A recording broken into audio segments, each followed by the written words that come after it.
And immediately, you know, you're thinking, how the fuck does it, I can't do it. And this isn't easy. When I sat down, you have to be like that. and that was how I stayed. But what that gave me was that I did everything slowly and in a very formal kind of way. Because if I'm going to point at something, I'm not going to do that. I can't. I have to do that. Which is, I would never have thought of that. But as soon as I did it, I thought, wow, that's great. Because it's deliberate, it's slow, and it's menacing, isn't it? Mm-hmm. I mean, if I say, can I take the next question from that guy? You'd feel quite relaxed about that, right? Yes? But if I say, can I take the next question from that guy? In the same way, if I say, if I were to say, can I take the next question from that guy? But if I say, I will take the next question from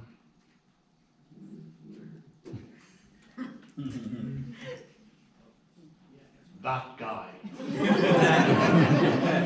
Now you're worried. But that all came from because I couldn't do that. So if I wanted to look from here to there, I had to do that, which is slow, deliberate, and powerful. But that was all came from me coming to terms with the restrictions of the costume. Then when it was actually easy for me to move, I had to remember that it wasn't. It's not supposed to be. Yeah. And that's where a lot of great performances, I mean, you know, when you hear about albums where it's like, well, they only had this much time in the studio and there was only this many resources and then you got this great piece of art because of those. I think your story is very similar in that way where you have this restrictiveness of the costume and time constraints and things like that, and then you made that part of the performance. And then that's what we remember without even realizing. We don't know how you built that or why. We just see the end result. It wasn't great acting, it was just a difficult costume.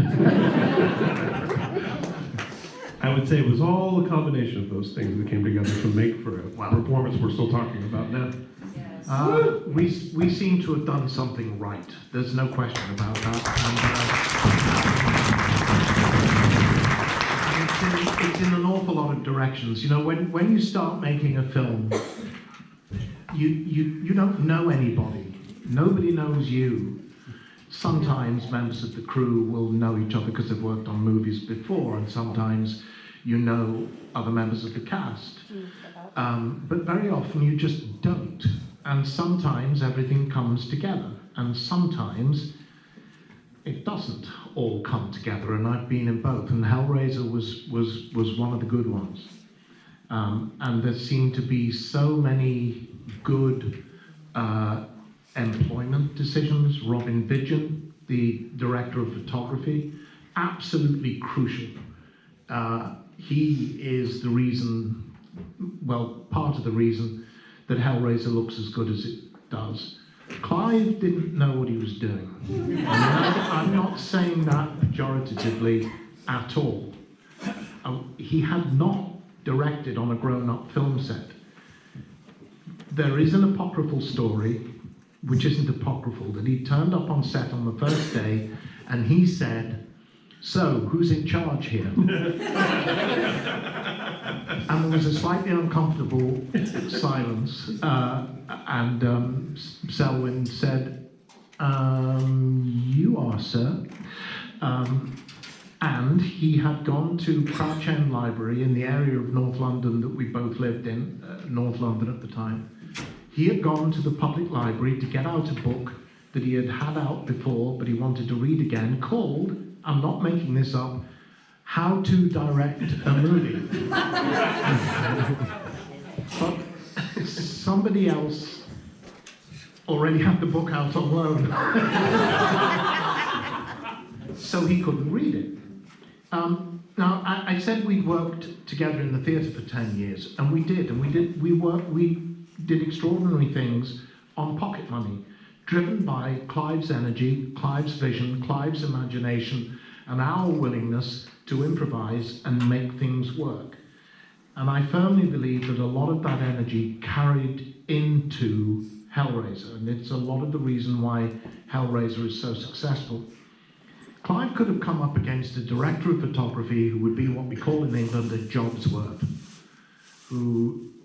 which is the time-honoured phrase, oh, I don't know, it's more than my job's worth to do that, who would have seen Clive coming from a long way off and would have thought to himself, well, I can run rings around this guy and I can take an easy ride for the next 6 weeks.